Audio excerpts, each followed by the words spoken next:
Hello everyone, welcome to another video. So আজি আমি lecture number 3 start কৰিব ওলাইছো। ইয়াতে আমি লাষ্ট ক্লাছত যিখিনি পইণ্টত এৰিছিলো সেই পইণ্টখিনি পৰা কন্টিনিউ কৰিম। লগতে আজি আমি লাষ্ট ক্লাছৰ যিখিনি থিওৰিটিকেল পাৰ্ট পঢ়িছিলো তাৰ লগত ৰিলেটেড কিছুমান নিউমেৰিকেলো আজি আমি সলভ কৰিবলৈ চেষ্টা কৰিম। আৰু লাষ্ট ক্লাছত যিখিনি আমি থিওৰি পঢ়িছিলো তাৰ নোটছখিনিও আজি তোমালোকক মই দি দিম বুলি কৈছিলো, গতিকে মই নোটছখিনিও আজি লৈ আহিছো। তো ইংলিছ মিডিয়াম হওক বা এছামিছ মিডিয়াম হওক সকলোৰে কাৰণে তোমালোকে নোটছখিনি পাই যাবা। তো আগবাঢ়িছো, প্ৰথমতে মই কণ্টেণ্টখিনি এবাৰ দেখাই দিওঁ যি আমি আজি ডিছকাছ কৰিম। তো লাষ্ট ক্লাছত মই অলপ চলপ দুই এটা শ্লাইড তোমালোকক দেখাই দিছিলোঁ লাষ্ট ক্লাছ আৰু তাৰ আগৰ ক্লাছটোত। সেই শ্লাইডখিনিৰ লগত ৰিলেটেড কিছুমান পইণ্টছ আছে। তো মই পইণ্টছখিনি এনেকৈ দিম তোমালোকক যে প্ৰথমতে তোমালোকে ভিডিঅ'টো চাই কিনে কনচেপ্টখিনি বুজি ল'বা। আফটাৰ ডেট বেক কৰি কিনে ভিডিঅ'টোৰ যিখিনি পইণ্টছ আছিলে, যিখিনি তোমালোকৰ থিওৰিটিকেল পাৰ্ট আছে, যিখিনি তোমালোকে এক্সামত ডেছক্ৰিপশ্যন ফৰ্মত বা ডেছক্ৰাইব কৰি কিনে লিখিব লাগিব, সেই পইণ্টবিলাক তোমালোকে ইয়াৰ পৰা পজ কৰি কিনে নোট কৰি ল'বা। তো এইটো হৈ গ'ল ইংলিছ মিডিয়ামসকলৰ কাৰণে এনেকৈ মই নোটছখিনি দিছোঁ। তোমালোকে ভিডিঅ'টো পজ কৰি কিনে নোট কৰি ল'বা। আৰু যিসকল এছামিছ মিডিয়ামৰ হয় ছেম পেজৰে এছামিছ ট্ৰান্সলেশ্যন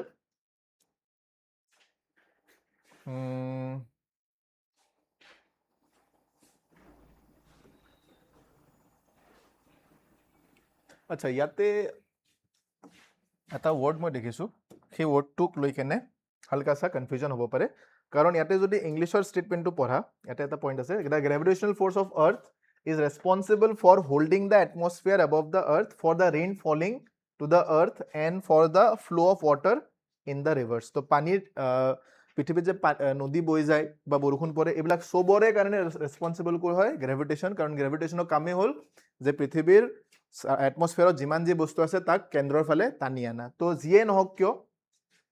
এটমছফিয়াৰটো হওক,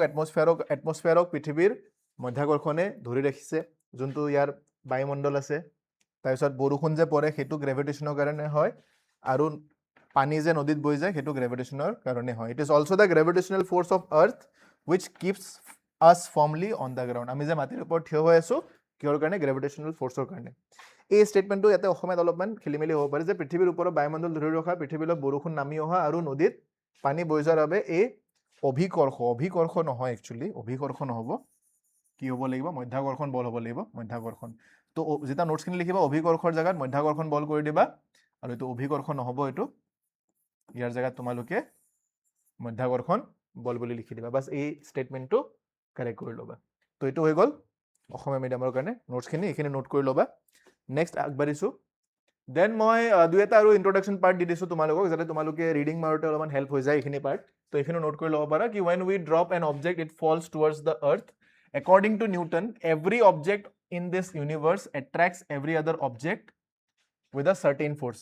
আমাৰ প্ৰিভিয়াছ দুটা ক্লাছৰ যিখিনি বস্তু এক্সপ্লেইন কৰিছিলোঁ মই, সেই পইণ্টখিনিৰে অলপমান ডিটেইল ফৰ্মেট ইয়াতে তোমালোকক দি দিছোঁ, যাতে তোমালোকে এক্সামত যদি ষ্টেটমেণ্ট ব্যৱহাৰ কৰিব হয় কেনেকৈ কি লিখিব লাগে, এইখিনি ষ্টেটমেণ্ট তোমালোকে ব্যৱহাৰ কৰিব পাৰা। তাৰপিছত কৈছে the force with which two objects attract each other is called gravitational force, as we all know, or gravity. Gravity তেতিয়া ক'ম যেতিয়া সেই কামটোৰ দুটা অবজেক্টৰ এটা অবজেক্ট যদি আৰ্থ হয় তাক আমি গ্ৰেভিটি বুলি কওঁ, আৰু যদি দুটা অবজেক্ট আন কিবা অবজেক্ট হয়, পৃথিৱীৰ বাহিৰে যদি আন কিবা অবজেক্ট হয়, তাক আমি গ্ৰেভিটেশ্যনেল ফ'ৰ্চ বুলি কওঁ বা গ্ৰেভিটেশ্যন বুলি নামকৰণ কৰোঁ।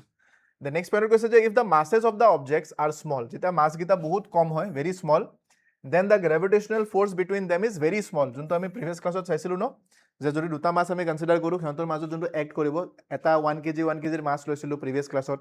দেন সিহঁতৰ মাজত ডিষ্টেঞ্চটো আমি 1 মিটাৰ কৰি দিছিলোঁ। তো সিহঁতৰ ওপৰত যোনটো বলে ক্ৰিয়া কৰিছিলে তাৰ মানটো আমি পাইছিলোঁ কিমান? 6.67 ইনটু 10⁻⁻11 নিউটন আমি ইয়াৰ মানটো পাইছিলোঁ। 6.67 ইনটু 10⁻⁻11 নিউটন আমি তাৰ মানটো পাইছিলোঁ। তাৰ মানটো ইমান হোৱাৰ কাৰণে আমি এইটো দেখিছিলোঁ যে যেতিয়া দুটা বস্তুৰ মাজত এই বলে ক্ৰিয়া কৰিব, সিহঁতৰ মাজত কোনো মুভমেণ্টে নহয়, তাৰমানে বলটো একচুৱেলি লাগিছে, বাট সেই বলটোৰ কাৰণে মুভমেণ্ট আমি দেখাই নাপাওঁ, আৰু আমি সেইকাৰণে কওঁ যে আমি ডিটেক্ট কৰিব নোৱাৰোঁ এনেকুৱা ধৰণৰ বলবিলাকক। Then if however one of the objects is very big, mass যদি বহুত বেছি হয়, then the gravitational force becomes very large and its effect can be seen easily. এই পইণ্টখিনিৰ বিষয়ে আমি অলৰেডি ডিছকাছ কৰিছোঁ। আজি বাছ এইখিনি নোটছ তোমালোকক মই প্ৰভাইড কৰি দিছোঁ। তো এইখিনি হৈ গ'ল ইংলিছ মিডিয়ামৰ কাৰণে, এইখিনি হৈ গ'ল অসমীয়া মিডিয়ামৰ কাৰণে। ছেম লাইন হয়, ছেম ট্ৰান্সলেটেড ফৰ্মেট হয়। যিসকল এছামিছ মিডিয়ামৰ হয় তেওঁলোকে অসমীয়াখিনি নোট কৰি ল'বা, যিসকল ইংলিছ মিডিয়ামৰ হয় তেওঁলোকে ইংলিছত নোট কৰি ল'বা। আগবাঢ়িছোঁ নেক্সট পইণ্টত। তাৰপিছত আহিছোঁ গ্ৰেভিটেশ্যন এণ্ড গ্ৰেভিটি। ইয়াৰ বিষয়ে মই ডিফাৰেঞ্চটো অলৰেডি কৈ থৈছিলোঁ তোমালোকক, ফাৰ্ষ্ট ক্লাছতে এই বিষয়ে আই থিংক আমি ডিছকাছ কৰিছিলোঁ। তো গ্ৰেভিটেশ্যন কি হয়? Gravitation is the force of attraction between any two bodies in the ইউনিভাৰ্ছত মাছ থকা দুটা অবজেক্ট যিয়ে নহওক কিয় সিহঁতৰ মাজত গ্ৰেভিটেশ্যনেল ফ'ৰ্চ লাগিবই লাগিব, তাক আমি গ্ৰেভিটেশ্যন বুলি নাম দি দিওঁ। যেনেকৈ attraction between sun and earth, sun আৰু আৰ্থৰ মাজৰ যোনটো হ'ব, attraction between pen and pencil placed on a table etcetera. তো ৰেণ্ডমলি যিকোনো বস্তুৰ কথাই ডিছকাছ নকৰা কিয়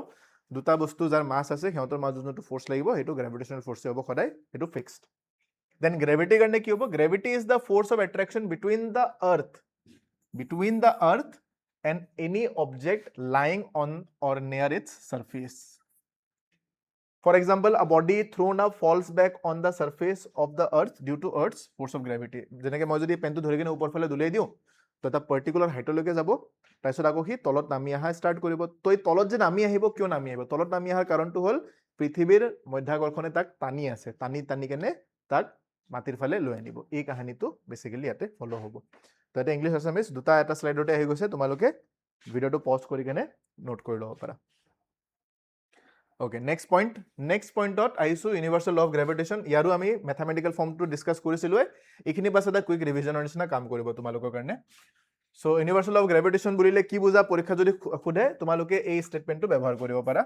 এইটো মই ইয়াতে লিখাই দিছোঁ। আৰু এইটো কোনে দিছিলে ইউনিভাৰ্চেল ল অফ গ্ৰেভিটেশ্যন? এইটো আমাক দিছিলে নিউটনে।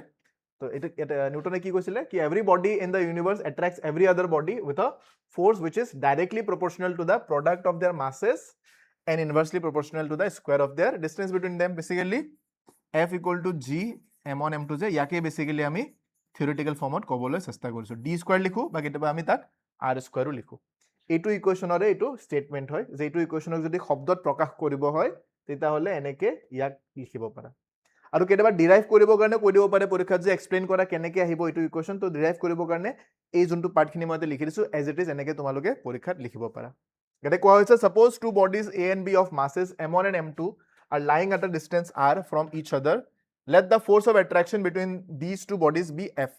Now according to the universal law of gravitation, কি হ'ব? এই গোটেইখিনি কাহিনীৰ অসমীয়াত এইটো পাৰ্ট দি আছে। অসমীয়াত যদি তোমাৰ অসমীয়া মিডিয়ামসকলৰ কাৰণে এই ষ্টেটমেণ্টটো যোনটো মই দিছোঁ তাৰ এক্সাক্টলি অসমীয়াটো ইয়াতে দি আছে যে বিশ্বব্ৰহ্মাণ্ডৰ প্ৰতিটো বস্তুৱে আন প্ৰতিটো বস্তুক এক বলেৰে আকৰ্ষণ কৰে, যি বল সিহঁতৰ ভৰৰ পূৰণফল সমানুপাতিক বুলিও ক'ব পাৰা বা গুণফল সমানুপাতিক বুলিও ক'ব পাৰা, আৰু সিহঁতৰ মাজৰ দূৰত্বৰ বৰ্গৰ ব্যস্তানুপাতিক হৈ যাব। এইটো আহি গ'ল আমাৰ যোনটো এইটো ইকুৱেশ্যন অলপ আগত লিখোঁ ন, জি m1 m2 বাই আৰ স্কুৱাৰ, ইয়াৰ সমানুপাতিক হিচাপত এই ইকুৱেশ্যনটো বনি যায়। তো আকৌ ছেম তোমালোকে এজ ইট ইজ এইটো বস্তু লিখিব লাগিব যে ধৰা হ'ল m1 m2 ভৰ থকা A আৰু B নামৰ দুটা বস্তু পৰস্পৰৰ পৰা আৰ দূৰত্বত আছে। অ'কে, ধৰা হ'ল এই বস্তু দুটাৰ মাজৰ পাৰস্পৰিক আকৰ্ষণ বল F। এতিয়া মহাকৰ্ষণৰ বিশ্বজনীন সূত্ৰ অনুসৰি আমি পাই যাম এইটো পাৰ্ট এটা আৰু এইটো পাৰ্ট এটা। এই বিষয়ে অলৰেডি আমি ডিছকাছ কৰিছোঁ, ইয়াক বাছ মই ষ্টেটমেণ্ট বা থিয়ৰিটিকেল বেচিছত ড্ৰ কৰি কেনে দেখাই দিছোঁ। আৰু ইয়াক যেতিয়া কম্বাইন কৰিবা, কম্বাইন কৰোঁতে এইটো এটা ইকুৱেশ্যন আহি যাব। আফটাৰ ডেট এই পাৰ্টখিনি পজ কৰি কেনে নোট কৰি ল'বা, দেন এই পাৰ্টখিনিও তোমালোকে পজ কৰি কেনে লিখি ল'ব ট্ৰাই কৰিবা। The next point, আমি proportionality sign to remove কৰি কেনে ইয়াতে লগাই দিওঁ G আছিলে কি এটা constant, যাক আমি কওঁ universal gravitational constant বুলি। G is the constant known as universal gravitational constant. The value of G is 6.67 into 10 to the power minus 11 Newton meter square per kg square, and it does not depend on the medium between the two bodies. Medium বুলি ক'লে কি বুজা? Medium বুলি ক'লে এইটো বুজাবলৈ চেষ্টা কৰা হৈছে। Medium basically এইটো বুজায় যে যদি বস্তুকেইটা আমি মিডিয়াম বেসিক্যালি কি বুঝা বস্তুকেইটা য'ত আছে তাৰ সাৰাউণ্ডিঙত কি আছে। যেনেকৈ ইয়াতে যদি চোৱা যে ইয়াতে ধৰি লোৱা এটা কণ্টেইনাৰ আছে, এই কণ্টেইনাৰটোত ধৰি লৈছা এই কণ্টেইনাৰটোত ধৰি লোৱা পানী আছে, তো পানীৰ ভিতৰত বস্তু দুটা ৰাখি দিছোঁ, এটা m1 আৰু এটা m2। এটা ধৰি লোৱা পানী আছে। নেক্সট এটা চিমিলাৰ কণ্টেইনাৰ লৈ লওঁ, এই কণ্টেইনাৰটোৰ ভিতৰত কৈছোঁ এয়াৰ আছে, বায়ু আছে, আৰু ইয়াতে পানী আছে, ৱাটাৰ আছে বুলি কৈছোঁ।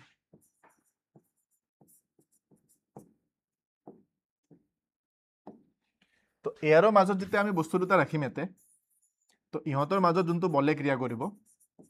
সেই বলটো বা ইয়াতে ক্ৰিয়া কৰা বলটো আৰু ইয়াতে ক্ৰিয়া কৰা বলটোৰ কেছটো যদি আমি কম্পেয়াৰ কৰোঁ, তো ইয়াতে কোৱা হৈছে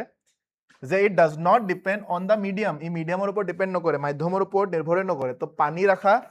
বা এয়াৰ ৰাখা দুটাৰে ক্ষেত্ৰতে কি হ'ব, জিৰ মানটো ফিক্স থাকিব, ই চেঞ্জ নহয়, সি এজ ইট ইজ থাকিব। নট অনলি অন আৰ্থ, বিশ্ব ব্ৰহ্মাণ্ডৰ য'তে গুচি নোযোৱা কিয় তাৰ জিৰ ভেলুটো সদায় ফিক্স থাকে, সেইকেইটাও চেঞ্জ হ'ব নোৱাৰে। এইটো বস্তু তোমালোকে ইয়াতে ধ্যান ৰাখিবা।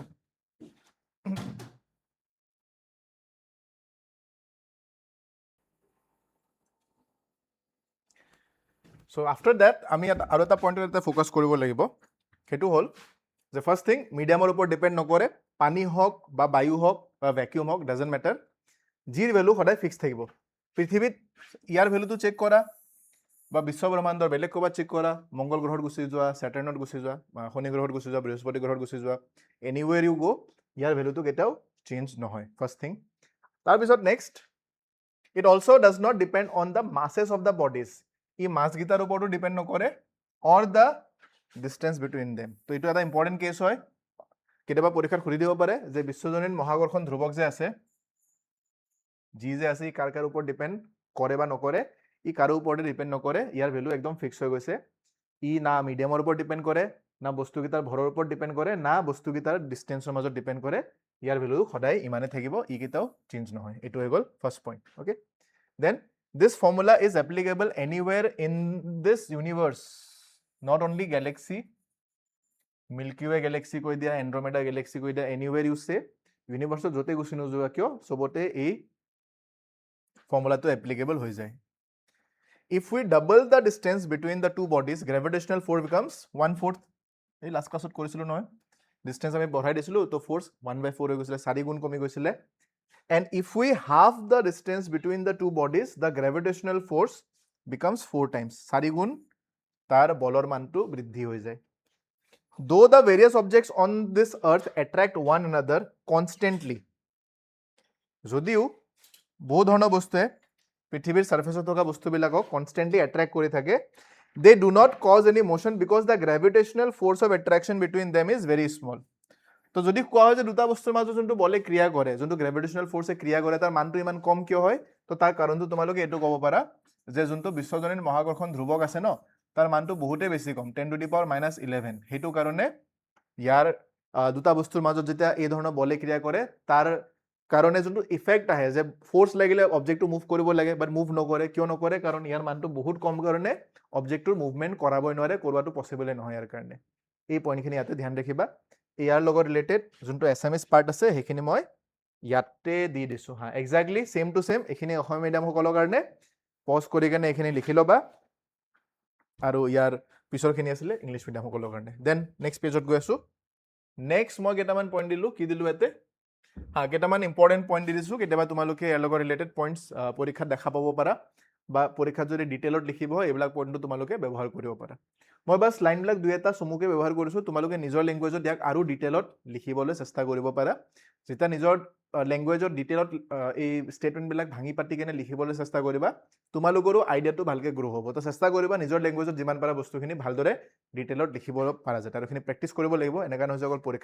পৰীক্ষাতে গৈ কেনে বস্তুখিনি লিখিবা। যেতিয়া তোমালোকে ছেল্ফ ষ্টাডি কৰা, তেতিয়া এইখিনি বস্তু চাই কেনে নিজৰ ফালৰ পৰাও লিখিবলৈ চেষ্টা কৰিবা। অ'কে, তাৰপিছত নেক্সট পইণ্ট কি আছে? নেক্সট পইণ্টত এটা কোৱা হৈছে যে gravitational force holds the solar system together. আমাৰ ছ'লাৰ ছিষ্টেমত তোমালোকে এনেকুৱা ধৰণৰ ডায়েগ্ৰাম সৰুৰ পৰাই দেখি আহিছা, যে ইয়াতে সূৰ্যটো আছে, ডাঙৰকৈ এটা সূৰ্য বনোৱা থাকে, সূৰ্যৰ ওচৰত আছে মাৰ্কিউৰী, তাৰপিছত ভিনাছ, তাৰপিছত আৰ্থ, এনেকৈ কৰি কৰি মাৰ্চ, এনেকৈ কৰি কৰি 8টা প্লেনেট আছে, আৰু এনেকৈ দেখাই দিয়া থাকে ন, ইয়াক এনেকৈ অৰবিট কৰি আছে, এনেকৈ যে অৰবিট কৰি থকা দেখুওৱা যায়। তো যে অৰবিট যে কৰি আছে, অৰবিট কিয় কৰি আছে? তো ইয়াৰ কাৰণ হ'ল সূৰ্যৰ যোনটো গ্ৰেভিটেশ্যনেল ফিল্ড আছে, তাৰমানে সূৰ্যই গোটেইকেইটা গ্ৰহৰ ওপৰত, সূৰ্যই গোটেইকেইটা প্লেনেটৰ ওপৰত ফ'ৰ্চ লগাই আছে। কোনটো ফ'ৰ্চ? গ্ৰেভিটেশ্যনেল ফ'ৰ্চ লগাই আছে, কাৰণ প্ৰত্যেকটো প্লেনেটৰে নিজৰ নিজৰ মাছ আছে, সূৰ্যৰো নিজৰ মাছ আছে। তো ইয়াতে ডাইৰেক্টলি এপ্লাই হৈ যাব F=G(m1m2) ডিভাইডেড বাই ইহঁতৰ মাজৰ ডিষ্টেঞ্চৰ স্কুৱেৰ। আৰু এই ফ'ৰ্চটোৰ কাৰণে কি বুলি কোৱা হৈছে ইয়াতে? Gravitational force holds the solar system together. আমাৰ সৌৰজগতৰ গ্ৰহবিলাকক সূৰ্যই এটা পাৰ্টিকুলাৰ কক্ষত বান্ধি ৰাখিব পাৰিছে because of gravitational force only. Mass আছে কাৰণে সেই ফ'ৰ্চটো থাকিবই থাকিব, সেইটো কাৰণে আমি আমাৰ ছ'লাৰ ছিষ্টেমৰ এক্সিষ্টেঞ্চটো দেখা পাওঁ। Second point, it is the gravitational force between the sun and the earth which keeps the earth in uniform circular motion around the earth. সুষম বৃত্তীয় গতিত পৃথিৱীখনে সূৰ্যৰ চাৰিওফালে ঘূৰি থাকে। সুষম বৃত্তীয় গতি মানে এনেকুৱা হয় যাৰ স্পীড চেঞ্জ নহয়। পৃথিৱী যোনটো স্পীডত গৈ আছে, পৃথিৱীৰ যোনটো দ্ৰুতি আছে, মই বেগ বুলি কোৱা নাই, দ্ৰুতি বুলি কৈছোঁ, পৃথিৱীৰ যোনটো দ্ৰুতি আছে সেই দ্ৰুতিটো অপৰিৱৰ্তিত হৈ আছে, তাৰমানে সমান পৰিমাণে সি সমান স্পীডত বেগৰ পৰিৱৰ্তন নোহোৱাকে বেগৰ পৰিৱৰ্তন হৈছে স্পীডৰ পৰিৱৰ্তন নোহোৱাকে সি সূৰ্যৰ চাৰিওফালে ঘূৰি আছে। এই পইণ্টটো তোমালোকে ধ্যান ৰাখিবা যে পৃথিৱীয়ে সূৰ্যৰ চাৰিওফালে কি গতিত মুভ কৰে, তাৰ গতিটো কেনেকুৱা ধৰণৰ, ইউনিফৰ্ম চাৰ্কুলাৰ মোশ্যন অৰ্থাৎ সুষম বৃত্তীয় গতি, সুষম বৃত্তীয় গতিত ঘূৰি ফুৰে। Next, the tides of the sea formed by rising and falling of water level in the sea are due to the gravitational force of attraction which the moon and the sun exert on the water surface of the sea. তো তোমালোকে দেখিছা চাগে যে যিবিলাক সাগৰ মহাসাগৰ আছে, সাগৰ মহাসাগৰবিলাকত ঢৌ অহা আমি দেখা পাওঁ। সেই ঢৌবিলাক যে আহে, ঢৌবিলাক অহাৰ কাৰণো হ'ল কি কাৰণে, সেই ঢৌবিলাক অহাৰ one of the main reason, যিটোৰ বিষয়ে পৰীক্ষাত কুৱেশ্যনো আহে, এইটো এটা ইম্পৰ্টেণ্ট পইণ্ট হয় যে সাগৰৰ ঢৌ আমি কিয় দেখা পাওঁ। সাগৰৰ ঢৌ আহে কাৰণ পৃথিৱী আৰু চন্দ্ৰৰ মাজত, পৃথিৱীৰ চাৰিওফালে চন্দ্ৰটো ঘূৰি আছে। তো পৃথিৱীয়ে যেতিয়া চন্দ্ৰৰ ওপৰত এটা মহাকৰ্ষণিক বল লগাব, চন্দ্ৰইতো পৃথিৱীৰ ওপৰত লগাব। তো সেই মহাকৰ্ষণিক বলটো যেতিয়া লাগে ন,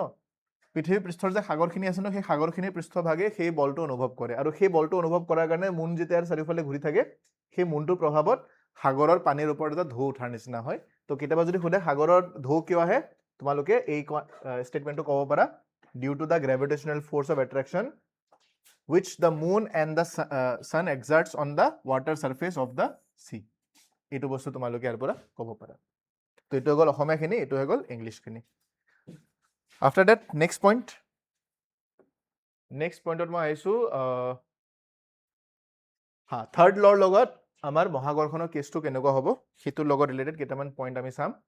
তাৰপিছত আমি কুৱেশ্যনত আহি যাম, কুৱেশ্যন পাৰ্টত পিছত আহি আছোঁ, আগতে প্ৰথম 8 পইণ্টটো চাওঁ। ইয়াৰ বিষয়ে আমি প্ৰিভিয়াছ ক্লাছত ডিছকাছ কৰিছোঁ অলৰেডি। ইয়াতে কৈছে দ্য নিউটনছ থাৰ্ড ল পঢ়িছা, every action has equal and opposite reaction, সকলো ক্ৰিয়াৰে সমান আৰু বিপৰীত প্ৰতিক্ৰিয়া থাকে, এইটো বিষয় এইটো অলৰেডি পঢ়ি আহিছা। The Newton's third law of motion also' holds good for the force of gravitation. গ্ৰেভিটেশ্যনৰ কাৰণে নিউটনছ থাৰ্ড ল আমি এপ্লাই কৰিব পাৰোঁ। কেনেকৈ এপ্লাই হয়? This means that when Earth exerts a force of attraction on an object, Earth exerts a force of attraction on an object, then the object also exerts an equal force on the Earth in the opposite direction. ক'বলৈ এইটো চেষ্টা কৰা হৈছে যে ধৰি লোৱা, কেনেকৈ দেখাইছোঁ, ধৰি লোৱা এইটো ইয়াক এনেকৈ চাই লওঁ। ইয়াতে ধৰি লোৱা প্ৰথমতে চন্দ্ৰ আৰু পৃথিৱীৰ কাৰণে চাওঁ। ধৰি লোৱা ইয়াতে মুন আছে আৰু এইটো আৰ্থ হয়, এইটো মুন হয়, এইটো আৰ্থ হয়। আৰ্থে মুনৰ ওপৰত এটা ফ'ৰ্চ লগাই কেনে নিজৰ ফালে টানিব ট্ৰাই কৰিব, মুনেও আৰ্থৰ ওপৰত কি কৰিব, ফ'ৰ্চ লগাই কেনে নিজৰ ফালে টানিবলৈ চেষ্টা কৰিব। এই ফ'ৰ্চটো যে এক্ট কৰি আছে, এই ফ'ৰ্চটো কেনেকৈ এক্ট কৰে, এই ফ'ৰ্চটো এক্ট কৰে ইহঁতৰ চেণ্টাৰ টু চেণ্টাৰ। বাৰু এইটো বস্তু আৰু অলপ ভালদৰে মই বুজাই দিবলৈ চেষ্টা কৰোঁ। চোৱা, প্ৰপাৰ ডায়েগ্ৰামৰ সহায়ত বুজিলে বস্তুখিনি ভাল হয়। এইটো মুন এতে বনাই দিওঁ, এইটো আৰ্থ এতে বনাই দিওঁ। আৰ্থটো অলপ ডাঙৰকৈ বনাইছোঁ, মুনক অলপমান সৰুকৈ বনাই দিছোঁ। ইয়াৰ চেণ্টাৰটো ইয়াতে লৈ লওঁ,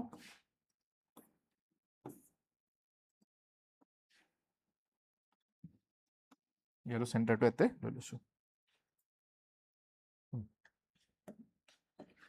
তো এইটো হৈ গ'ল মুন, এইটো হৈ গ'ল আৰ্থ।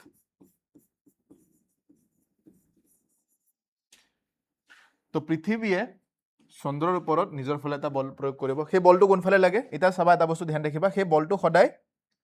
দুয়োৰে কেন্দ্ৰৰ পৰা কেন্দ্ৰৰ মাজত লাগিব। এই বস্তুটো তোমালোকে ইয়াতে ধ্যান ৰাখিবা, দুয়োৰে কেন্দ্ৰৰ পৰা কেন্দ্ৰ, চেণ্টাৰ টু চেণ্টাৰ সেই ফ'ৰ্চটো লাগে। তো পৃথিৱীয়ে চন্দ্ৰৰ ওপৰত যোনটো ফ'ৰ্চ লগাব, সেইটো পৃথিৱীয়ে নিজৰ কেন্দ্ৰৰ ফালে ইয়াক লগাবলৈ চেষ্টা কৰিব। তো পৃথিৱীয়ে নিজৰ কেন্দ্ৰৰ ফালে চন্দ্ৰৰ ওপৰত সেই ফ'ৰ্চটো লগাই কেনে টানি আনিব চেষ্টা কৰিব। ছেম কাম চন্দ্ৰয়ো পৃথিৱীক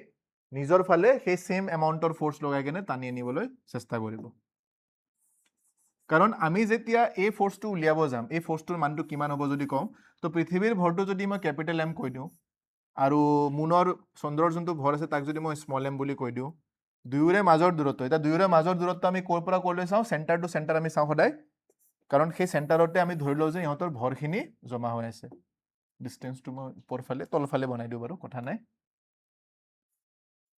এইটো ইহঁতৰ মাজৰ ডিষ্টেঞ্চ মই কৈ দিওঁ ডি বুলি। চন্দ্ৰৰ কেন্দ্ৰ আৰু পৃথিৱীৰ কেন্দ্ৰৰ মাজৰ দূৰত্ব d বুলি কৈ দিছো ইহঁতৰ মাজত f পৰিমাণৰ বলে ক্ৰিয়া কৰিছে তো আমি ইয়াৰ ইকুৱেশ্যনটো লিখিম g into small m into capital M divided by দুটাৰ মাজৰ দূৰত্বৰ স্কয়াৰ এটো হৈ গল ফোৰ্স বা এটো ফোৰ্সৰ কাৰণে যদি চাও এটো ফোৰ্সৰ কাৰণে আমি লিখিব পাৰিম g capital M into small m divided by d square তো কেতিয়াবা কনসেপ্টত এনেকা কনফিউজন এটা লাগিব পাৰে যে যদি ডাঙৰ অবজেক্টটোৱে সৰু অবজেক্টটোৰ ওপৰত ফোৰ্স লগাই আছে তো ফোৰ্সৰ ভ্যালুটো এটা পাৰ্টিকুলাৰ মান আহিব ইয়াৰ পাৰ্টিকুলাৰ ভ্যালু এটা আহিব আৰু সৰুটোৱে যদি ডাঙৰটোৰ ওপৰত লগাই আছে তাৰ মানটো অলপ কম আহিব চাগে এনেকা এটা ফিল হয় বা ধ্যান ৰাখিবা দুইটা ফৰ্মুলাৰ ভ্যালু একে একে হয় খালি দুটাৰ দিশগিটা অপোজিট হয় এটো বস্তু ধ্যান ৰাখিবা যদি পৃথিৱীয়ে চন্দ্ৰক সোঁফালে টানিব ট্ৰাই কৰি আছে চন্দ্ৰই পৃথিৱীৰ ওপৰত এনেকে বলটো প্ৰয়োগ কৰিব যাতে তাক বাওঁফালে টানিব চেষ্টা কৰে এই বস্তুটোতে নিউটনৰ থাৰ্ড লটো এপ্লাই হৈ আছে বুলি কোৱা হয় যে যদি পৃথিৱীয়ে চন্দ্ৰৰ ওপৰত একশন লগাইছে তো চন্দ্ৰই পৃথিৱীৰ ওপৰত ইকুৱেল ফোৰ্স লগাই কেনে কি বনাব ৰিএকশন বনাব এটো যদি ক্ৰিয়া হয় এটো ফোৰ্স হৈ যাব প্ৰতিক্ৰিয়া এটোৱে বেসিক্যালি ফাৰ্স্ট স্টেটমেন্টে বুজাবলৈ চেষ্টা কৰিছে যে Newton's third law of motion also holds good for the force of gravitation. This means that when Earth exerts a force of attraction on an object, then the object also attracts an equal force on the Earth in the opposite direction. Even though a stone also exerts an equal and opposite force on Earth, but we do not see the Earth rising up towards the stone because the mass of a stone is very small, due to which the gravitational force produces a large acceleration on it. এটা এটো কনটেক্সটত বুজাই দিও এটো প্ৰথম পইণ্টটো যোনটো মই বুজালো প্ৰথম পইণ্টৰ কাহিনীটো ইয়াতে ফলো হৈ আছিল সেকেন্ড পইণ্টৰ কাহিনীটো কি হয় সোৱা সেকেন্ড পইণ্টৰ কাহিনীত আমি পৃথিৱী আৰু পাথৰৰ টুকুৰা এটা কম্পাৰিজনত আনিব লাগিব তো এক এনেকে চাব পাৰা ধৰি লোৱা যে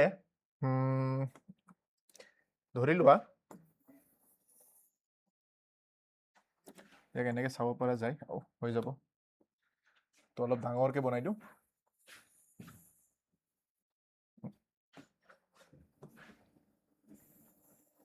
ধৰি লোৱা এখন পৃথিৱীৰ পৃষ্ঠ হয় ওকে নো প্ৰবলেম ইয়াক বহুত বেছি ডাঙৰ বনাব লগা হৈছে কাৰণ আমি পাথৰৰ সাইজৰ লগত কম্পেয়াৰ কৰিম তো ধৰি লৈছো যে পাথৰৰ টুকুৰা এটা এনেকে আমি ওপৰৰ ফালে পেলাই দিছো ধৰি লোৱা পাথৰৰ টুকুৰাটো এতে কবাৰ আছে সৰু চাই পাথৰৰ টুকুৰা এটা লৈছো এটো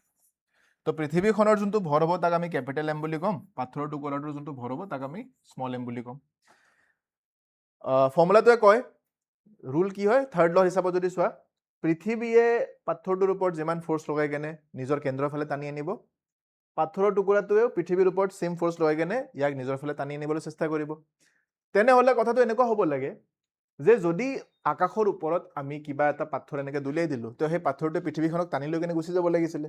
কিন্তু হেনেকুৱা নহয় উল্টা পৃথিৱীখনে পাথৰটোক নিজৰ ফালে টানি আনিবলৈ চেষ্টা কৰে বা একচুয়ালি টানি আনে কিয় হেতু বস্তু হয় তো ইয়াৰ কাৰণে এটা স্টেটমেন্ট এটা ব্যৱহাৰ কৰা হৈছে সোৱা because the mass of a stone is very small, due to which the gravitational force produces a large acceleration in it. পাথৰৰ টুকুৰাটোৰ যেহেতু মাছ বহুত কম গতিকে গ্ৰেভিটেশনাল ফোৰ্সটো তাতে বহুত বেছি এক্সেলাৰেশন অৰ্থাৎ ত্বৰণৰ সৃষ্টি কৰে কোনটো ত্বৰণ জানানে প্ৰিভিয়াস ক্লাছত যে পঢ়িলো আমি ত্বৰণটো জিৰ মান যে চাইছিলো 9.8 হেতুৰ লগত কানেক্ট হৈ আছে ইয়াতে তাৰ মানে ইয়াৰ মাছ যদি কম হয় তো ইয়াৰ ওপৰত যোনটো ফোৰ্স লাগিব তো ফোৰ্সৰ কাৰণে আমি ফৰ্মুলাটো জানো F = ma হয় ইয়াৰ পৰা যদি আমি এক্সেলাৰেশনৰ ফৰ্মুলাটো উলাও তো F/m হৈ যাব কাৰেক্ট এটা এটো যদি ফৰ্মুলাৰ ওপৰত তোমালোকে ধ্যান দিয়া এটা বস্তু গম পোৱা ফোৰ্সৰ কথা যদি ক'ব যাও তো পাথৰটোৱে পৃথিৱীৰ ওপৰত লগা ফোৰ্সটো আৰু পৃথিৱীৰ পাথৰটোৰ ওপৰত লগা ফোৰ্সটোৰ মানটো একে থাকিব তো দুইটা ক্ষেত্ৰতে F টো একে আছে কিন্তু পৃথিৱীৰ কাৰণে এক্সেলাৰেশনটো আৰু পাথৰৰ টুকুৰাৰ কাৰণে এক্সেলাৰেশনৰ মানটো বেলেগ বেলেগ হ'ব কাৰণ এটো যদি সোৱা এটো এক্সেলাৰেশন মই কাৰ কাৰণে লিখিছো স্টোন পাথৰৰ টুকুৰাটোৰ কাৰণে লিখিছো যদি মই পৃথিৱীৰ কাৰণে এক্সেলাৰেশনটো চাও তাৰ কাৰণে মই লিখিম F = M পৃথিৱীৰ ভৰ পূৰণ পৃথিৱীৰ ত্বৰণ তো তাক মই লিখিব লাগিব A = F/m এইটো ইকুৱেশ্যন মই কাৰ কাৰণে লিখিছো এইটো ইকুৱেশ্যন মই লিখিছো আৰ্থৰ কাৰণে ইয়াতে কেছটো ঘুমাই আছে ইয়াৰ পৰা তোমালোকে পইণ্টটো বুজি পাই যাবা দুটা যদি এমক কম্পেয়াৰ কৰিব যোৱা স্মল এমৰ মানটো যদি চোৱা স্মল এমৰ মানটো ক্যাপিটেল এমতকে বহুত বেছি সৰু হয় কাৰণ পাথৰৰ এটা টুকুৰা কিমান হ'ব খুব বেছি যদি চোৱা ডাঙৰতকে ডাঙৰ যদি টুকুৰা এটা চোৱা খুব বেছি কিমান হ'ব 100 গ্ৰাম মান হ'ব আৰু পৃথিৱীৰ ভৰ কিমান হয় পৃথিৱীৰ ভৰ 6 × 10⁻24 একদম নেগলিজিবল মানে ইয়াৰ আগত পৃথিৱীৰ সাইজৰ কম্পেৰিজনত পাথৰৰ টুকুৰাটোৰ একো নাই বিন্দু হিচাপতো একো নাই বুলি আমি ক'ব পাৰো যে it is not even a point object আমি এনেকৈ কনচিডাৰ কৰিব পাৰো তাৰমানে এম আৰু এম যদি কম্পেয়াৰ কৰা ইয়াৰ ভেলুটো বহুতেই বেছি কম হৈ যাব বহুত বেছি কম আৰু তোমালোকে মেথামেটিক্সৰ এটা বস্তু গম পাইছা চাগে যে যদি এনেকে ফ্ৰেকশন লিখা ওপৰত আমি লিখো নিউমাৰেটৰ তলত আমি লিখো ডিনমিনেটৰ ওপৰত লিখো লব তলত লিখো হৰ এটা লিখো লব ইয়াতে আহে হৰ তো তলৰ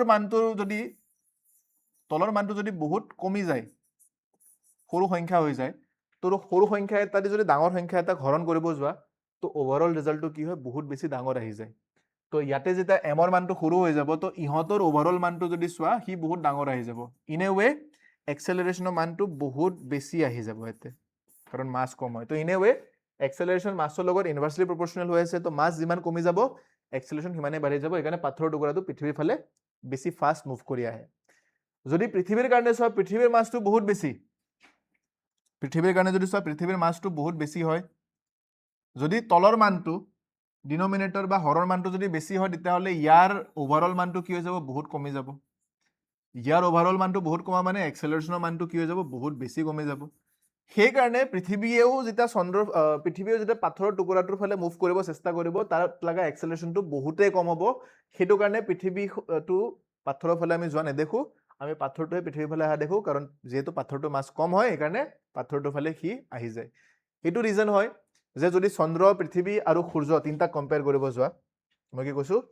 চন্দ্ৰ সান আৰ্থ আৰু মুন এই তিনিটাক যদি কম্পেয়াৰ কৰিব যোৱা তো ইয়াৰ পৰা এটা বস্তু দেখা পাবা যে সানৰ মাছটো পৃথিৱীতকে বেছি হয় আৰু পৃথিৱীৰ মাছটো মুনতকে বেছি হয় সেইটো কাৰণে তোমালোকে এটা বস্তু গম পোৱা যে পৃথিৱীৰ চাৰিওফালে চন্দ্ৰ ঘূৰে কাৰণ ইয়াৰ ভৰ বেছি হয় গতিকে ইয়াৰ ওপৰত বেছিকে এক্সেলাৰেশ্যন লগাব পাৰে তো পৃথিৱীয়ে মুনৰ ওপৰত বেছিকে এক্সেলাৰেশ্যন লগাব পাৰে কাৰণে মুন অৰ্থাৎ চন্দ্ৰই পৃথিৱীৰ চাৰিওফালে ঘূৰে সিমিলাৰলি সূৰ্যৰ আকাৰটো পৃথিৱীতকে বহুত বেছি ডাঙৰ তাৰমানে সূৰ্যৰ ভৰটো পৃথিৱীতকে বেছি মই মাছৰ কম্পেৰিজন কৰি আছো গোটেইকেইটাৰে মাছৰ কথা কৈ আছো মই তো পৃথিৱীৰ ভৰ সূৰ্যৰ ভৰ পৃথিৱীতকে বহুত বেছি সেইটো কাৰণে সূৰ্যই পৃথিৱীৰ ওপৰত গ্ৰেভিটেশ্যনেল ফৰ্চটো যেতিয়া লগায় তো পৃথিৱীৰ ভৰটো কম হোৱাৰ কাৰণে পৃথিৱীৰ ওপৰত লাগে এটা এক্সেলাৰেশ্যন তাৰ বাবে পৃথিৱীয়ে সূৰ্যৰ চাৰিওফালে ঘূৰে আৰু এটা সাৰ্কুলাৰ মোশনত কিয় ঘূৰে ষ্ট্ৰেট লাইনত আহি কেনে খুন্দা কিয় খাই নাযায় এইটো বস্তুৰ কেছটো আমি কেপলাৰ লট পঢ়িম বুলি মই কৈছিলো প্ৰিভিয়াছ ক্লাছতে তো কেপলাৰ লট এই বস্তুটোৰ বিষয়ে মই ভালদৰে এক্সপ্লেইন কৰিম কাৰণ দুই এটা নতুন টাৰ্ম আহিব তাতে একেলগে গোটেইখিনি বস্তু আহি গ'লে তোমালোকৰ বুজিব অলপ অসুবিধা হ'ব পাৰে সেইকাৰণে সেইখিনি পইণ্ট মই লাষ্টৰ কাৰণে ৰাখি থৈছো আহিব এইখিনিলৈকে বুজি পাইছা তো যাৰ মাছ কম হ'ব সি হেভি অবজেক্টটোৰ চাৰিওফালে ঘূৰিব এইটো বস্তু ধৰি লোৱা যাৰ মাছ কম হ'ব সি বেছি ভৰ থকা বা বেছি মাছ থকা অবজেক্ট এটাৰ চাৰিওফালে ঘূৰি থাকিব তাক ৰিভলভ কৰিব এইটো কাহিনী ইয়াতে মেইনলি ফ'ল' হয় আই হোপ এইখিনিলৈকে ধৰিব পাৰিছা এইখিনিলৈকে তোমালোকৰ ক্লিয়াৰ আছে ইয়াৰ লগত ৰিলেটেড লাষ্ট পইণ্ট এটা আছে since the acceleration produce in the stone is quite large we can see the stone falling towards the earth and since the acceleration produced in the earth is extremely small we cannot see the motion of the earth towards the falling stone যিখিনি মই কাহিনী explain কৰিলোঁ সেইখিনি ইয়াতে ষ্টেটমেণ্টৰ ফৰ্মত দিয়া আছে এইটো হৈ গ'ল ইংলিছখিনি সেইখিনি হৈ গ'ল অসমীয়া তো অসমীয়াখিনি তোমালোকে পজ কৰি কেনে নোট কৰি ল'বা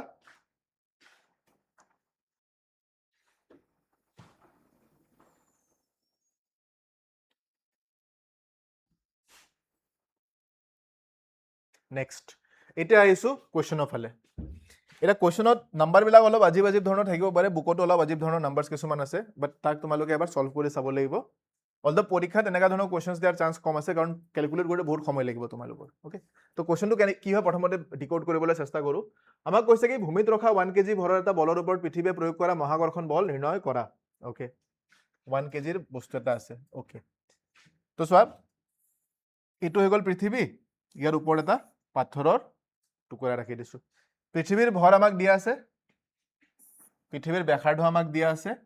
জিৰ মানুহ আমাক দিয়া আছে আমি ওলাব লাগে 1 kgৰ ওপৰত কিমান বল লাগিব তো ডাইৰেক্ট ফৰ্মুলা লিখি দিওঁ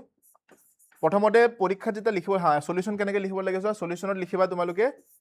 দিয়া আছে এনেকৈ লিখিব লাগিব গিভেন ইংলিছ মিডিয়ামসকলে লিখিবা গিভেন বুলি অসমীয়া মিডিয়ামসকলে লিখিবা দিয়া আছে বলৰ ভৰ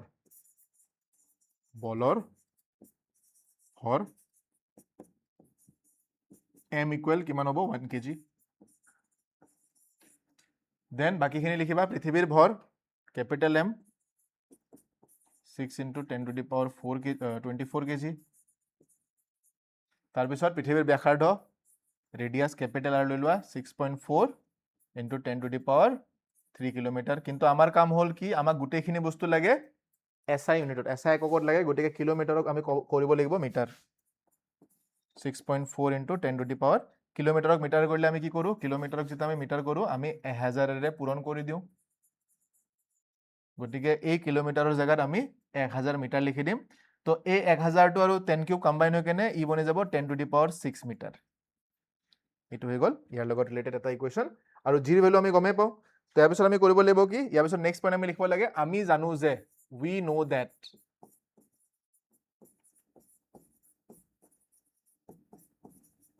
আমি জানো যে we know that what do we know F equal to G m1 into m2 capital M লৈছো ন capital M into small m divided by radius square আহি যাব এতে তো বাস ভ্যালু বিলাক বহাই দিয়া F equal to G 6.67 into 10 to the power minus 11 into capital M or value আছে 6 into 10 to the power 24 into mass or value আছে 1 kg divided by r square radius or value আছে 6 into 6.4 বনো 6.4 into 10 to the power 6 ইয়াৰ whole square আহি যাব ঠিক আছে এটা ইয়াক যেটা সলভ কৰিবা ইয়াৰ ইকুৱেশ্যনটো ন কাবাৰ লগত দেখা যেন লাগিছে লাষ্ট ক্লাছত মই ইয়াৰ বিষয়ে তোমালোকক কৈছিলো মনত আছে চাগে আমি যেটা জি উলাইছিলো জিৰ ভ্যালুটো আমি কি লিখিছিলো gm/r² লিখিছিলো মনত পৰিছে চাগে তো এটা যে ভ্যালুখিনি বহাইছো আমি gm/r² বহাইছো ন সচোন ধ্যান দিয়াতে কম্পেয়াৰ কৰিছো ইয়াতে জিৰ ভ্যালুটো বহাইছো ইয়াতে ক্যাপিটেল M পৃথিৱীৰ ভৰৰ ভ্যালু বহাইছো জি বহাইছো m বহাইছো r² মানে ইটো বহাইছো তো ইহঁতক যেটা সিম্পলিফাই কৰা যায় মই কি বুলি কৈছিলো ইহঁতৰ মানটো কিমান ওলাই আহে ইহঁতৰ মানটো 9.81 ওলাই আহে মিটাৰ পাৰ সেকেন্ড স্কয়াৰ ঠিক আছে যেহেতু আমি এটা এক বলৰ সাপেক্ষে ক্যালকুলেট কৰি আছো ফোৰ্স হিচাপে ক্যালকুলেট কৰি আছো তো ফোৰ্সৰ আমাৰ মানটো কিমান আহি যাব ইয়াতে আমি 9.8 লিখিব লাগিব বাট ইয়াৰ ইউনিটটো আহি যাব নিউটন তো এটা 9.8 মিটাৰ পাৰ সেকেন্ড স্কয়াৰ বুলি লিখি নিদিবা কাৰণ মিটাৰ পাৰ সেকেন্ড স্কয়াৰ হৈ গল এক্সেলাৰেশন ত্বৰণৰ একক হয় ফোৰ্স ক্যালকুলেট কৰিলে আমি ত্বৰণৰ একক লিখিব নোৱাৰো ইভেন দো নাম্বাৰখিনি ইকুৱেল হ'ব পাৰে সেম টু সেম হ'ব পাৰে বাট একক বিলাক বেলেগ বেলেগ হ'ব তো ফোৰ্সৰ এককটো আমাৰ ইয়াতে নিউটন আহি যাব তো ইয়াৰ উত্তৰটো আহি যাব 9.8 নিউটন বা ইয়াক আমি প্ৰায় এপ্ৰক্সিমেটলি বা প্ৰায় কিমান বুলি ক'ব পাৰো 10 নিউটন ফোৰ্স লাগা বুলি আমি ক'ব পাৰো এইটো হৈ গল ইয়াৰে এনসারটো ওকে নেক্সট পইণ্টত গৈ আছো নেক্সট পইণ্টত আমাক দিয়া আছে কি দিয়া আছে ফ্ৰী ফলৰ বিষয়ে কোৱা হৈছে ফ্ৰী ফলৰ বিষয়ে পৰীক্ষাত কোৱেশ্চন খুধি দিয়ে 1 নম্বৰ বা 2 নম্বৰৰ কাৰণে ফ্ৰী ফলৰ পৰা কোৱেশ্চন পাব পাৰা ফ্ৰী ফল বুজাৰ পিছত আমাৰ ডাইৰেক্টলি ইকুৱেশ্যনৰ মোশনখিনি আৰম্ভ হৈ যায় বেসিক্যালি তো কোৱা হৈছে যে ফ্ৰী ফল কি হয় দা ফলিং বডি ফ্ৰী ফলক অসমীয়াত কোৱা হয় মুক্ত অধোগমন যোনটো তোমালোকৰ টেক্সট বুকৰ ষ্টেটমেন্ট ওয়াৰ্ডটো ব্যৱহাৰ কৰিছে মুক্ত অধোগমন বা ইয়াক কেতিয়াবা মুক্ত পতন বুলিও কোৱা হয় তাৰ মানে মই যদি এনেকে পেনটো ইয়াৰ পৰা এৰি দিওঁ এনেকে এৰি দিওঁ তুই তলফালে পৰা আৰম্ভ কৰিব যদি মই পেনটো ধৰি কিনে এনেকে মাৰি দিওঁ এটা নিজৰ এটা পাৰ্টিকুলাৰ ফোৰ্স যদি এনেকে তলফালে মাৰি দিওঁ তেতিয়া হলে তাক আমি ফ্ৰী ফল বুলি নকম ফ্ৰী ফল মানে বস্তুটা ওপৰলৈ গৈ বাস এৰি দিছা ই নিজে যেতিয়া গ্ৰেভিটি যেতিয়া টানি কেনে তলফালে লৈ আহিব তাক আমি ফ্ৰী ফল বুলি কওঁ বাস এই বস্তুটো তোমালোকে বুজিলে হ'ল ফ্ৰী ফলত তো the falling of a body from a height towards the center of the earth under the gravitational force of earth is called free fall এটো হৈ গল ডেফিনেশন ফ্ৰী ফল বুলিলে কি বুজা মুক্ত অধোগমন বুলিলে কি বুজা এক নম্বৰৰ প্ৰশ্ন এটো হৈ গল তাৰ এনসারটো next Galileo concluded that the acceleration of an object falling freely towards the earth does not depend on the mass of the object এটা কোশ্চেন এটা এইটো আহিব হা ইয়াৰ লগত ৰিলেটেড এটা কেস বনে সেই কেসটোৰ বিষয়ে কৈ দিওঁ কোশ্চেনটো এনেকুৱা হয় যে ধৰি লোৱা ইয়াতে এটা কি বুলি কওঁ ষ্টোন আছে পাথৰৰ টুকুৰা এটা আছে আৰু ইয়াতে এটা পাখি আছে চৰাইৰ পাখি ধৰি লোৱা ফেদাৰ এটা আছে ফেদাৰ বুলি কয় ন ফেদাৰ আছে এটা আৰু পাখি এটা আছে আৰু ষ্টোন এটা আছে ষ্টোনটো এনেকে হ'ব পাখিটো দেখাত কেনেকৈ হ'ব পাখিটো দেখাত ধৰি লোৱা এনেকা ধৰণৰ হয় ন এনেকা কিবা এটা হ'ব ধৰি লোৱা সামথিং লাইক দিস দুটাকে ওপৰৰ পৰা এৰি দিছো ফ্ৰী ফলৰ কেছটো লৈছো মানে এনেকৈ ধৰি কেনে এনেকৈ ওপৰৰ পৰা এৰি দিছো মানে এনেকৈ যেতিয়া এৰি দিম তলত সেইকাৰণে পৰিব বেছি ওপৰৰ পৰা এৰিলে আকৌ ই পৰি ভাঙি যাব পাৰে সেইকাৰণে মই হালকাছা ইয়াৰ পৰা এৰিছো এনেকৈ ঠিক আছে এনেকৈ এৰি দিছো ইয়াক মই ধৰি লৈছো যেতিয়া এনেকৈ এৰি দিম তো এটা যদি ষ্টোনক আৰু এটা যদি ফেডাৰক আৰু কোনটো আগত গৈ কেনে মাটিত পৰিব ধৰি লও এইটো ইয়াৰ গ্ৰাউণ্ড হয় ধৰি লও এইটো গ্ৰাউণ্ড হয় এইটো মাটি হয় কোনটো আগত পৰিব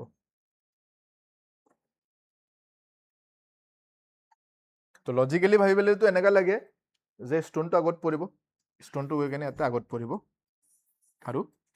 ই পিছত গৈ পৰিব তাৰমানে ই যেতিয়া পৰিব ই ফাৰ্ষ্ট গৈ কেনে পৰিব আৰু ই ছেকেণ্ড গৈ কেনে পৰিব in a way it is right but ইয়াতে কিছুমান বস্তু আমি চাব লাগিব যেনেকৈ ৰিয়েল লাইফত যদি তোমালোকে চেক কৰা আমাৰ ডে টু ডে লাইফত যদি আমি চাওঁ এটা পাখি লোৱা এটা পাথৰ দুটাকে একেলগে এৰি দিয়া পাথৰটো আগত গৈ পৰিব পাখিটো পিছত গৈ কেনে পৰিব য়েছ বাট সেইটো তেতিয়া পচিবল হয় যেতিয়া ইয়াৰ চাৰাউণ্ডিঙত কি থাকে এয়াৰ ৰেজিষ্টেঞ্চ থাকে এয়াৰ ৰেজিষ্টেঞ্চ মানে এইটোৰ বিষয়ে আমি ইয়াৰ নেক্সট ছেকশ্যনত পঢ়িব পাম এনেও ইয়াতে এয়াৰ ৰেজিষ্টেঞ্চ মানে কি হয় প্ৰথমতে এয়াৰ ৰেজিষ্টেঞ্চৰ বিষয়ে অলপমান দুই এটা পইণ্ট মই কৈ দিওঁ এয়াৰ ৰেজিষ্টেঞ্চ অসমীয়াত কোৱা হয় বায়ুৰ চাপ বুলি কোৱা হয় বায়ুৰ চাপ বুলিও কয় কেতিয়াবা বায়ুৰ বল বুলিও কোৱা হয় তাৰমানে দুই ধৰণৰ কেছ চোৱা এই পেৰাচুট যে খুলি যে ওপৰৰ পৰা জোপে কেনে পেৰাচুট খুলি দিয়ে পেৰাচুট খুলিলে মানুহজন লাহে লাহে লাহে নামি আহে বাট পেৰাচুট নোহোৱাকৈ যেতিয়া জোপে ডাইৰেক্টলি তলত পৰি যায় তো পেৰাচুট খুলিলে কি হয় পেৰাচুট খুলিলে কি হয় বায়ুৰ চাপটোৱে পেৰাচুটটোক ওপৰ ফালে পুশ কৰে যাৰ কাৰণে পেৰাচুটটো লাহে লাহে লাহে লাহে তলৰ ফালে আহে তাৰমানে এম জি যোনটো তলফালে লাগি আছে মানুহজনৰ ওজনটো যোনটো তলফালে লাগি আছে সেই এম জিয়ে মানুহজনক তলফালে টানি আনি কেনে মাটিত পেলাই দিব ট্ৰাই কৰি আছে কিন্তু যেতিয়া পেৰাচুটটো খুলি লোৱা যায় পেৰাচুটটো খোলাৰ লগে লগে বায়ুমণ্ডলীয় চাপৰ কেছ এটা আহি যায় তো বায়ুমণ্ডলীয় চাপে পেৰাচুটটোৰ ওপৰত ওপৰ ফালে এটা বল প্ৰয়োগ কৰে তো ওপৰ ফালে যোনটো বল প্ৰয়োগ হ'ব সেই ওপৰৰ বলটোৱে ডাব্লিউৰ মানটো কমাই দিব ট্ৰাই কৰে যাৰ কাৰণে ডাব্লিউৰ ইভেণ্টটো লাগি আছে তলফালে বাট ওপৰৰ ফ'ৰ্চটো অলপ বেছিকৈ লাগি যোৱাৰ কাৰণে ইয়াৰ মানটো কমি যায় আৰু মানুহজন লাহে লাহে লাহে লাহে তলফালে নামি আহে এই কেছটো আহি যায় বায়ুমণ্ডলীয় চাপৰ ক্ষেত্ৰত কিন্তু আমাক যেতিয়া ইয়াতে কুৱেশ্যনটো কোৱা হয় এই কুৱেশ্যনটো ইন টাৰ্মছ অফ ভেকিউম কোৱা হয় ইন টাৰ্মছ অফ ভেকিউম তাৰমানে শূন্যত আমাৰ এই কামটো কৰোৱা হয় যেতিয়া ভেকিউম চেক কৰিবা ন ভেকিউমৰ ক্ষেত্ৰত কি হ'ব ভেকিউমত মাছ বস্তু এটাৰ কেতিয়াও চেঞ্জ নহয় মাছ সদায় ফিক্স থাকে ইয়াৰ কিবা এটা মাছ যদি এম আছে ইয়াৰ যদি কিবা এটা মাছ স্মল এম আছে তো কেপিটেল এমৰ মানটো স্মল এমতকৈ বেছি হ'ব বুলি আমি কৈ দিছোঁ ঠিক আছে কিন্তু ইহঁতক যদি আমি ভেকিউমত লৈ যাওঁ শূন্যত লৈ গ'লে ইহঁতক যেতিয়া এৰি দিম ন তো দুটা এনেকৈ তলফালে আহি কেনে পৰিব একেলগে তেতিয়া ফাৰ্ষ্ট ছেকেণ্ড নাহিব ভেকিউম যেতিয়া কৰি দিম ভেকিউম কৰিলে কি হ'ব একেলগে দুটা তলত পৰিব এইটো বস্তু ধ্যান ৰাখিবা তেতিয়া কি হ'ব দুটা একেলগে তলত পৰিব এইটো বস্তু এটা কোৱা হৈছে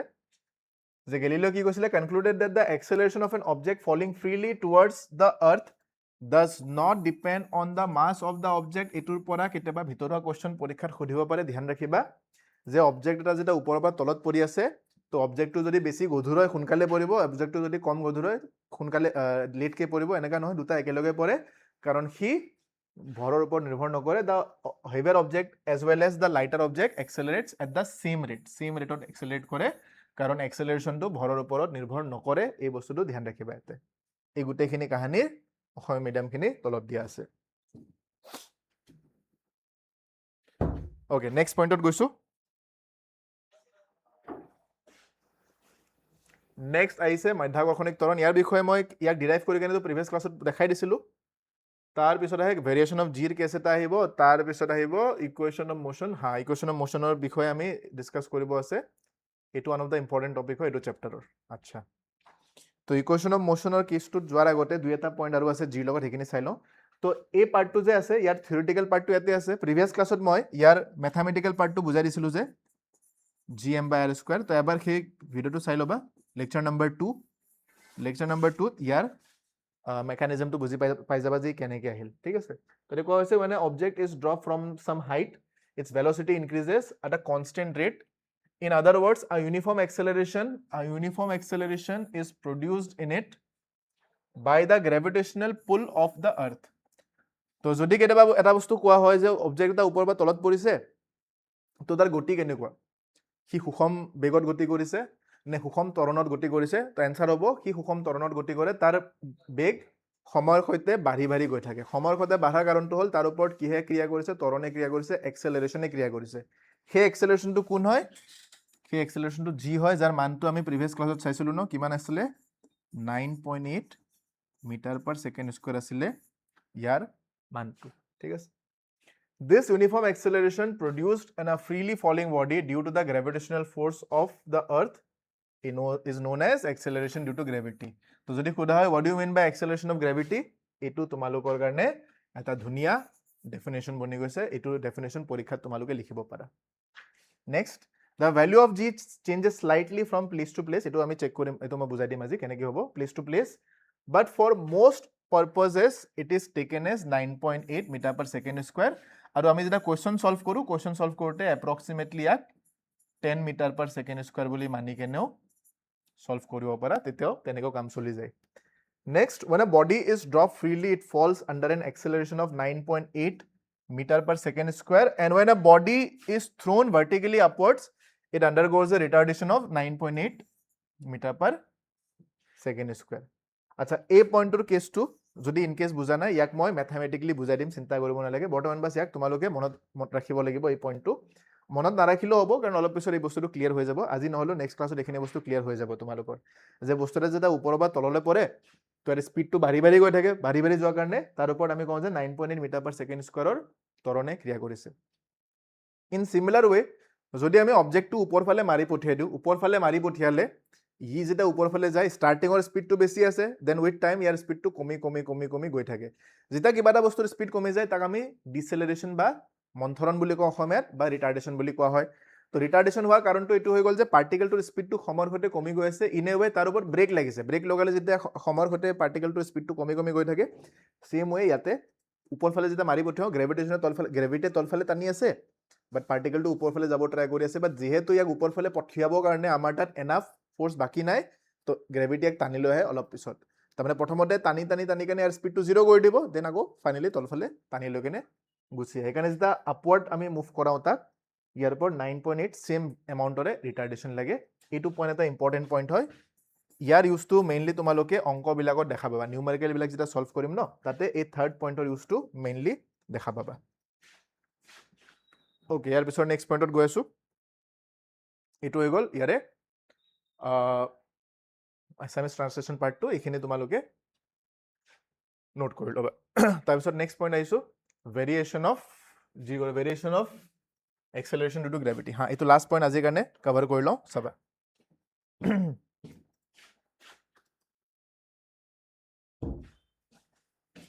পৃথিৱীৰ যোনটো শ্বেপ হয় ন পৃথিৱীৰ বেলেগ জাগাত জিৰ ভেলু বেলেগ আহে তাৰমানে আৰ্থত অকল পৃথিৱীতে বেলেগ জাগাত যাবা বেলেগ জাগাত জিৰ ভেলু বেলেগ দেখা পাবা কেনেকৈ চোৱা পৃথিৱীৰ যোনটো একচুৱেল শ্বেপ হয় ন ই দেখাত অলপমান এনেকুৱা ধৰণৰ হয় একচুৱেলি পৃথিৱীৰ শ্বেপটো গোলাকাৰ নহয় এনেকুৱা ধৰণৰ পৃথিৱীৰ শ্বেপটো হয় তো ইয়াক যদি মই অলপমান ডিটেইলত লৈ যাবলৈ চেষ্টা কৰোঁ তো আমি ইয়াতে এটা পইণ্ট দেখা পাম এনেকৈ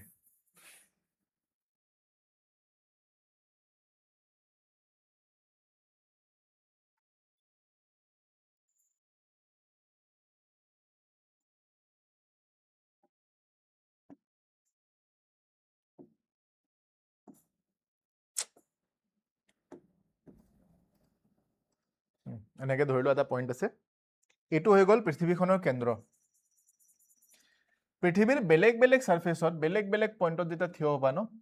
জিৰ ভেলু বেলেগ আহে কেনেকৈ বেলেগ হয় চোৱা ইয়াৰ কণ্টেক্সটো ইয়াতে সোমাই আছে আমি মেইনলি ফ'কাছ কৰোঁ এইটো পইণ্টৰ ওপৰত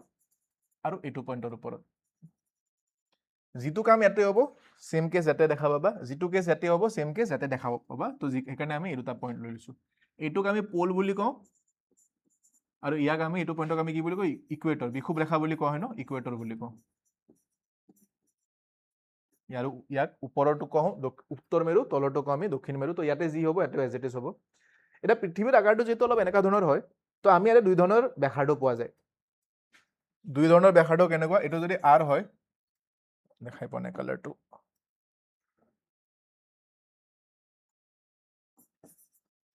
এইটো যদি আৰ হয় বা ইয়াক মই আৰ পি বুলি কৈছোঁ আৰ পি মানে পলৰ কাৰণে ন পল মেৰুৰ কাৰণে আৰু ইয়াক মই আৰ ই বুলি কৈ দিছোঁ ইকুৱেটৰৰ কাৰণে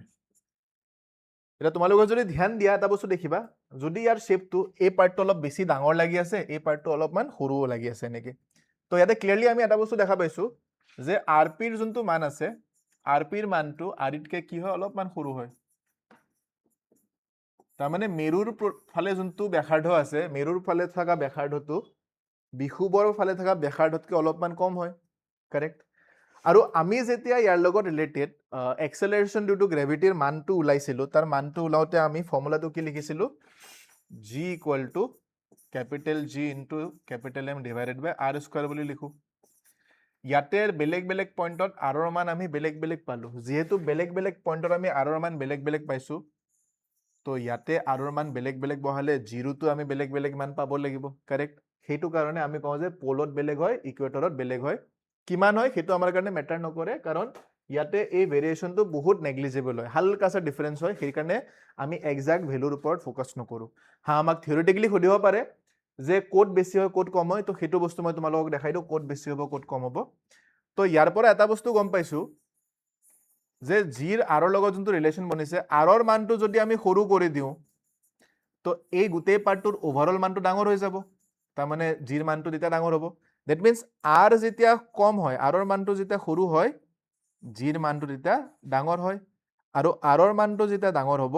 তেতিয়া জিৰ মানটো সৰু হ'ব কিয় সৰু হ'ব কাৰণ ফৰ্মুলাৰ হিচাপত চোৱা জি আৰু আৰ ইজনে সিজনৰ কি হৈছে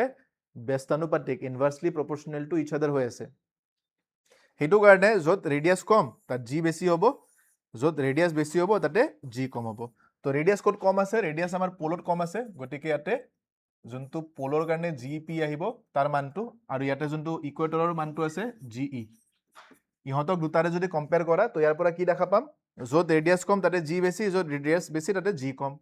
তো ইয়াৰ পৰা এইটো গম পাবা যে মেৰুৰ যোনটো মান আছে মেৰুৰ মানটো ইকুৱেটৰৰ মানতকে বেছি হৈ যাব হালকাসা বেছি হয় একদম স্লাইড সা বেছি হ'ব বাট তোমালোকক কেতিয়াবা শুদ্ধ শুদ্ধত খুদিব পাৰে বা এক নম্বৰৰ প্ৰশ্ন খুদিব পাৰে যে পৃথিৱী পৃষ্ঠত কোন ফালে জিৰ মানটো বেছি হয় তো আমি কম যে মেৰু উত্তৰ মেৰু বা দক্ষিণ মেৰু তাৰ মানটো বেছি হ'ব আৰু বিষুৱ ৰেখা অৰ্থাৎ ইকুৱেটৰৰ ফালে সবচে কম হ'ব কেতিয়াবা এনেকৈ কোৱেশ্চনটো ফ্ৰেম কৰা যায় যে যদি মানুহ এজনে পোলত আছে পোলৰ পৰা মানুহজনে খুজকাঢ়ি কাঢ়ি ইকুৱেটৰৰ ফালে গ'ল তো তেওঁ পোলৰ পৰা ইকুৱেটৰৰ ফালে গ'লে তেওঁৰ মানুহজনৰ ওজনটো বৃদ্ধি হ'ব নে কমি যাব তো চোৱা পোলত বেছি আছিলে ইট কম আছে তো যেতিয়া এনেকে যাব তেতিয়াহ'লে কি হ'ব তেতিয়াহ'লে কমি যাব কি কমি যাব মানুহজনৰ ওজন কমি যাব ধ্যান ৰাখিবা মানুহজনৰ ভৰ নকমে ওজন কমি যাব আৰু যদি ইকুৱেটৰৰ পৰা মানুহজন পোললৈকে যায় বুলি কয় যে বিষুৱ ৰেখাৰ পৰা মানুহজনে উত্তৰ মেৰুলৈ গৈছে তেতিয়াহ'লে কি হ'ব তেতিয়াহ'লে মানুহজনৰ ওজনটো কি হ'ব বাঢ়ি যাব বুলি আমি কম his weight is going to increase কি বাঢ়িব ওজন হা weight কথা কৈছো w কথা কৈছো w is going to increase ইয়াতে w টো ডিক্ৰিজ হ'ব এইটো পইণ্ট তোমালোকে ইয়াতে ধ্যান ৰাখিব পাৰা টেক্সট বুকত ইমান ডিটেইলত বস্তুখিনি বুজোৱা নাই মই অলপমান ডেফটত গৈ কেনে বস্তুখিনি বুজাই দিছো তোমালোকক যাতে এনেকা ধৰণৰ টপিকৰ পৰা যদি কোৱেশ্চন আহে তোমালোকে আৰামছে সলভ কৰিব পাৰা তো এইটো হৈ গ'ল ইয়াৰ লগত ৰিলেটেড সলিউশনৰ পাৰ্টখিনি নেক্সট ইয়াৰ লগত ৰিলেটেড যোনটো পইণ্টছ আছে हाँ इखिनिरे बेसिकली मैं डिटेलत কৈ দিছো the value of acceleration due to gravity g is not constant at all the places on the surface of the earth since the radius of the earth at the poles is minimum the value of g is maximum at the poles again the radius of earth is maximum at the equator so the value of g is maximum at the equator बस এই পইণ্টটো তোমালোকে ধ্যান ৰাখিলে হৈ গল ইয়াৰ ওপৰত কেতিয়াবা question খুদি দিব পাৰে ওকে দেন ইয়াৰ নেক্সট পইণ্ট যোনটো আছে সেইখিনি আমি নেক্সট ক্লাছলৈ কণ্টিনিউ কৰোঁ কাৰণ এদিনতে ইমানখিনি কণ্টেণ্ট দিলে তোমালোকৰ এবজৰ্ভ কৰিবৰ কাৰণে অলপ অসুবিধা হ'ব পাৰে